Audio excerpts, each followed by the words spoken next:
আমি তারা তিনজন ব্রহ্মা বিষ্ণু মহেশ্বর। এরকম ব্রহ্মা বিষ্ণু মহেশ্বর কিন্তু এখন আর তৈরি হচ্ছে না।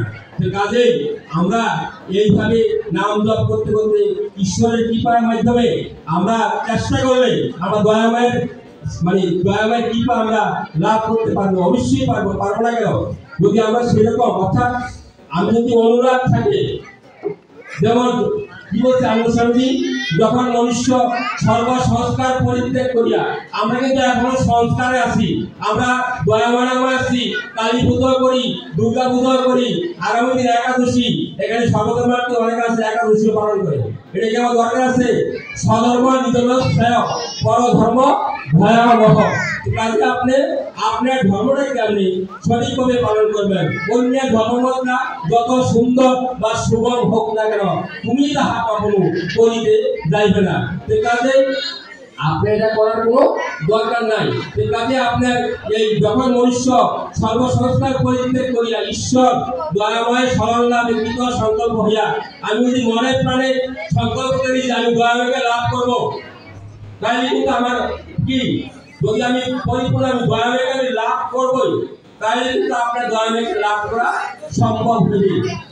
মানে কৃত সংকল্প হইয়া ওই ঈশ্বর দয়াময় লাভ কৃত সংকল্প হইয়া যখন মনন ধ্যান ও অব্যবধানে ঈশ্বরীয় রূপ লাভ করে, তখনই মানুষ সিদ্ধির পথে দণ্ডায়মান হয়।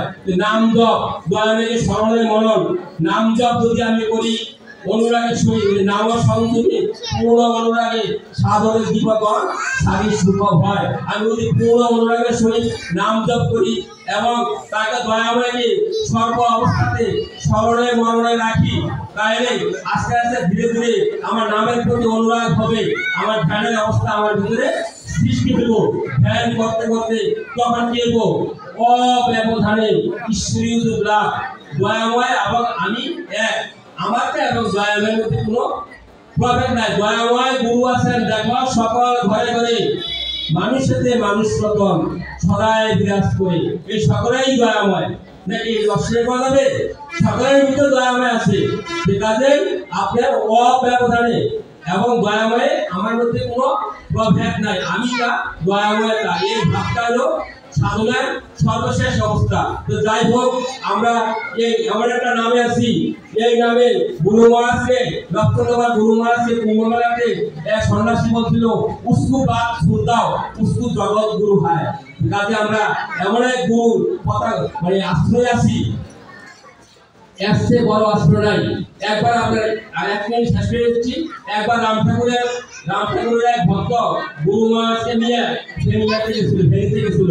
তখন যাওয়ার পর অর্থাৎ রাম ঠাকুরের আশ্রমে গেছিল। যাওয়ার পরে তখন রাম ঠাকুরের শিষ্য, যাই হোক যেখানে রাম ঠাকুরের আশ্রম জীবিত ছিল, যাওয়ার পরে রাম ঠাকুর কিন্তু আধ্যাত্মিক অনেক উন্নত ছিল। তখন আপনার এই গুরু মহারাজের শিষ্য রাম ঠাকুর শিষ্যের সাথে বন্ধু তাকে রাম ঠাকুরের আশ্রমে নিয়ে আসছে। রাম ঠাকুরের সাক্ষাৎ দর্শন লাভ করেছে। উনার চরণ বলনে আদর্শে উনি অনুপ্রাণিত হইয়া উনি এই গুরু মহারাজ থেকে নাম নেওয়ার পরে আবার রাম ঠাকুর থেকে আবার একটা নাম নেওয়ার জন্য উনি উনার কাছে বিনীতভাবে অনুরোধ করছিলেন।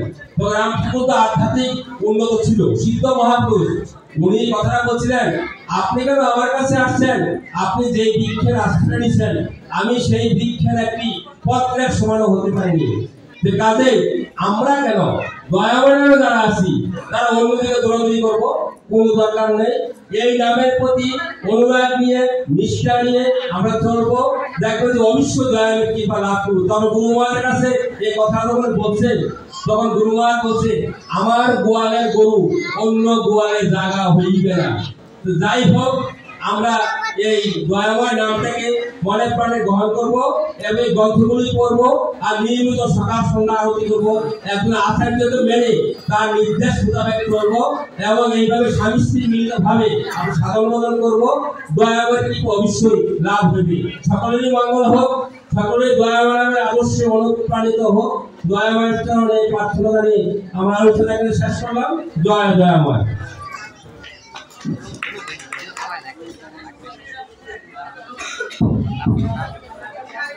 ধন্যবাদ শ্রী রামকৃষ্ণ সিংহ অত্যন্ত সুন্দর আলোচনা দিন। এবার সংক্ষেপে একটু আলোচনা করবেন শ্রী প্রকাশ চন্দ্র সিংহ।